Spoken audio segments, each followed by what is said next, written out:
اور اس کے بارے میں حضور پاک صلی اللہ علیہ وسلم نے فرمایا ہے کہ اگر کسی شخص کے سر میں لوہے کی کیل ٹھوک دی جائے نا تو اس کے لیے بہتر ہے بجائے اس کے کہ وہ کسی ایسی عورت کو ہاتھ لگائے جو اس کے لیے حلال نہیں۔ اور جب زندہ دفن کی گئی لڑکی سے پوچھا جائے کہ وہ کس جرم میں قتل کی گئی، یہ وہ آواز تھی جس نے زمانے کو ہلا کر رکھ دیا۔ بسم اللہ الرحمن الرحیم۔ دیکھیے جی، زنا اور بے حیائی مسلمان یا صرف مسلمان کے نام پر یہ کام ہو رہا ہے۔ ہم میری بات سنو، آج کے دور میں نا جو زنا ہے اور بے حیائی ہے اس کو آزادی اور کانٹینٹ کا نام دے کر عام کیا جا رہا ہے۔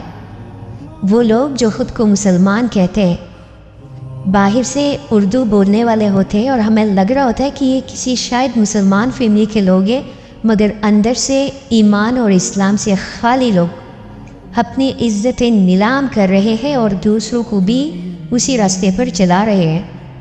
تو اس کے بارے میں اللہ سبحانہ و تعالیٰ نے فرمایا ہے، واضح طور پر فرما دیا ہے کہ زنا کے قریب بھی مت جاؤ، بے شک یہ بے حیائی اور برا راستہ ہے۔ مگر مجھے افسوس کے ساتھ کہنا پڑتا ہے کہ آج آپ یوٹیوب پہ دیکھو، ٹک ٹاک اور دیگر سوشل میڈیا جو پلیٹ فارمز ہے اس پر دیکھو، ہماری بہنوں، بیٹی اور ماں جو کہلانے والی عورتوں نے اپنی عزتوں کو خود نیلام پر لگا دیا ہے۔ چند ویوز، چند کامنٹس، چند پیسوں کے عوض اپنی حیا، اپنی عزت اور آخرت کو بیچ رہے ہیں۔ یہ کون لوگ ہیں؟ یہ وہ لوگ ہیں جو نام کے مسلمان ہیں مگر حقیقت میں ایمان اور غیرت سے خالی ہو چکے ہیں۔ کیا تمہیں اللہ کی پکڑ کا خوف نہیں ہے؟ رسول اللہ صلی اللہ علیہ وسلم نے فرمایا، حیا ایمان کا حصہ ہے، اور جس میں حیا نہیں اس میں ایمان نہیں۔ تو پھر کیسا اسلام ہے جس میں یہ بے حیائی پر پہر کیا جاتا ہے؟ کیسا ایمان ہے جس میں دنیاوی شہرت کے لیے دین جو ہے وہ دین کو بیچ دیا جاتا ہے؟ وہ نبی صلی اللہ علیہ وسلم جس نے ہماری ماں بہنوں کو حیا اور پردے کی چادر دی ہے، ہم اسی چادر کو نوچ کر خود کو ننگا کر رہے ہیں۔ کیا یہ ہمارے نبی صلی اللہ علیہ وسلم کا دیا ہوا راستہ ہے؟ آپ یقین کریں کہ غیر مسلم عورتیں بھی نا اپنی عزت کا خیال رکھتی ہے، مگر تم اب دیکھو، عیسائی، یہودی، حتیٰ کہ کئی غیر مسلم عورتیں بھی اپنی عزت کی حفاظت کرتی ہے، مگر تم جو محمد صلی اللہ علیہ وسلم کے امتی ہو، جنہیں حیا وراثت میں ملی تھی، آج ان سے بھی آگے نکل گئے ہو۔ تم وہ بدبخت ہو جن پر اللہ سبحانہ و تعالیٰ نے قرآن میں لعنت بھیجی ہے، مگر تمہیں ذرا پرواہ نہیں ہے۔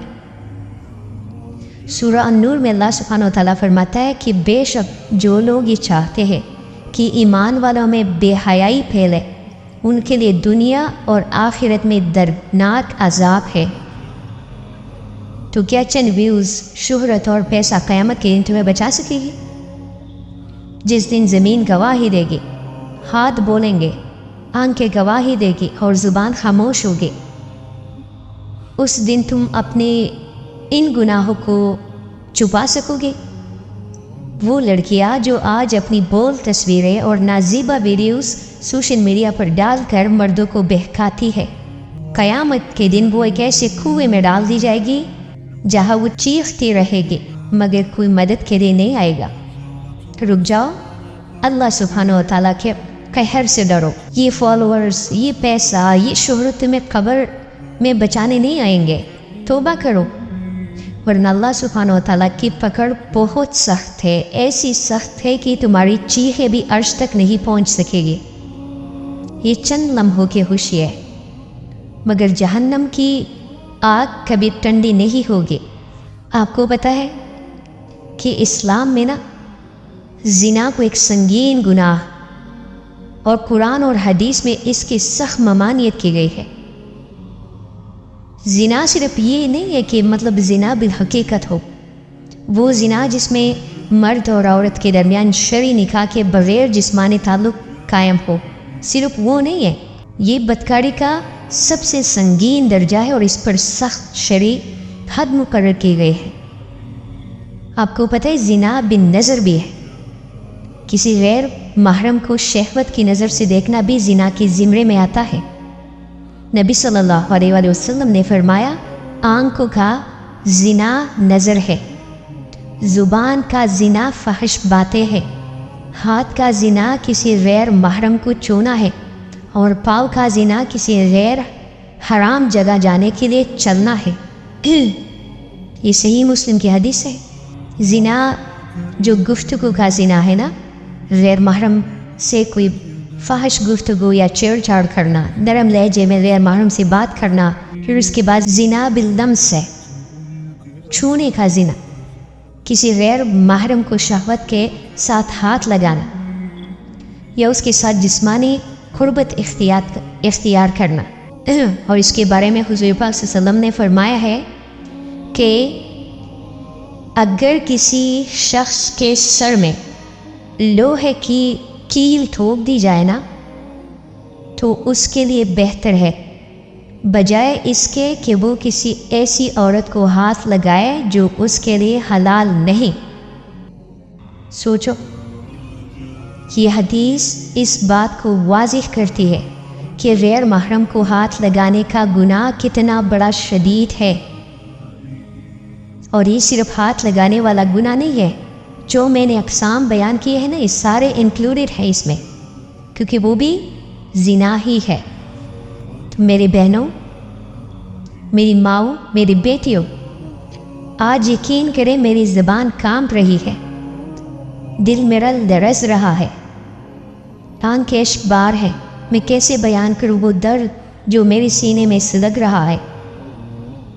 اسلام، ہاں، یہی وہ دین ہے جو اندھیری راتوں میں عورتوں کے لیے روشنی لے کر آیا، وہ معاشرہ جہاں بیٹیوں کو زندہ درگور کیا جاتا تھا، جہاں عورتوں کو ایک ذلیل چیز سمجھا جاتا تھا، وہی اسلام تھا جس نے بلند آواز میں پکارا، وَإِذَا الْمُؤَدَّةُ سُئِلَتْ بِأَيِّ ذَنبٍ قُتِلَتْ، اور جب زندہ دفن کی گئی لڑکی سے پوچھا جائے کہ وہ کس جرم میں قتل کی گئی، یہ وہ آواز تھی جس نے زمانے کو ہلا کر رکھ دیا، یہ وہ پیغام تھا جس نے عورتوں کو عزت دی، ماں کے قدموں تلے جنت رکھی، بہن کے لیے محبت رکھی، بیوی کے لیے سکون رکھا، بیٹی کے لیے رحمت رکھی۔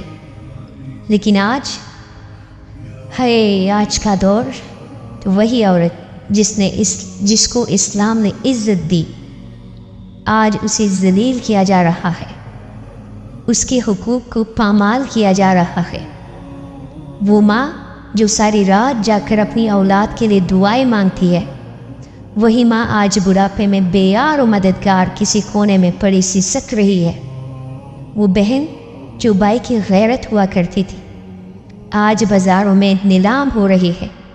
وہ بیوی جو شوہر کی راحت کا ذریعہ تھی، آج طلاق اور ظلم کی چکی میں پھنس رہی ہے۔ اے میری امت کے لوگوں، ذرا سوچو، جب نبی کریم صلی اللہ علیہ وآلہ وسلم اپنی بیٹی فاطمہ رضی اللہ عنہا سے، جب فاطمہ رضی اللہ تعالیٰ عنہا کو وہ دیکھتے تھے نا تو دیکھ کر کھڑے ہو جاتے تھے اور ان کے ہاتھوں کو بوسہ دیتے تھے، تو کیا یہ محبت آج کی دنیا میں باقی ہے؟ حضور پاک صلی اللہ علیہ وسلم نے اپنی آخری خطبے میں کیا فرمایا تھا کہ تم میں سے بہترین وہ ہے جو اپنی بیویوں کے ساتھ اچھا سلوک کرے، اور میں اپنی بیوی کے ساتھ سب سے اچھا سلوک کرتا ہوں۔ تو کیا ہم نے اس فرمان پر عمل کیا؟ آج وہی عورت کبھی جہیز کے بین چڑھ رہی ہے، کبھی عزت کے نام پر قتل ہو رہی ہے، کبھی حوض کے درندوں کے نظر ہو کر رہی ہے، کبھی بازاروں میں ننگے سر ننگے بدن کر کے اسے آزادی کا نام دیا جا رہا ہے۔